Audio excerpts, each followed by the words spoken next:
দেখতে পাচ্ছেন বন্ধুরা, আমি আপনাদেরকে জানাতে যাচ্ছি যে কবুতরের ভালোবাসা তো কতটুকু হয়, ঠিক আছে? কবুতর তার মালিককে কতটুকু ভালোবাসে এটা আপনাদেরকে দেখাতে যাচ্ছি। এই কবুতরটা আমি অনেক আগে পালতাম। আমি অনেক আগে কবুতর পালতাম।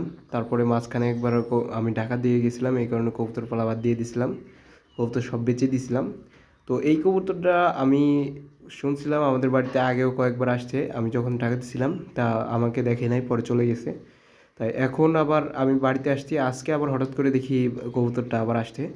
তাও একা আসে নাই, কবুতরের সাথে আরেকটাকে নিয়ে আসছে। আর ওর মালিককে বলবো ওকে যেন আমাকে দিয়ে দেয়। ওই যে এর সাথের যেটা সেটা চলে আসছে, এই যে পাশে এসে বসছে। এখন দেখি ওরা যদি এই খাঁচার ভিতরে ঢুকে তাহলে আমি ওদেরকে রেখে দেবো, ওদেরকে আর যাইতে দেবো না, ওদেরকে আমার কাছেই রেখে দেবো। বন্ধুরা, অনেক ভালো লাগতেছে আমার কাছে। এই যে আস্তে আস্তে আমার কাছে আসতেছে, মানে আমি ওর ওদের ভিতর থেকে ভয়টা কেমন যেন উঠে যেতেছে আস্তে আস্তে। ও আগেও যেমন আমার কাছে আসতো তেমনভাবে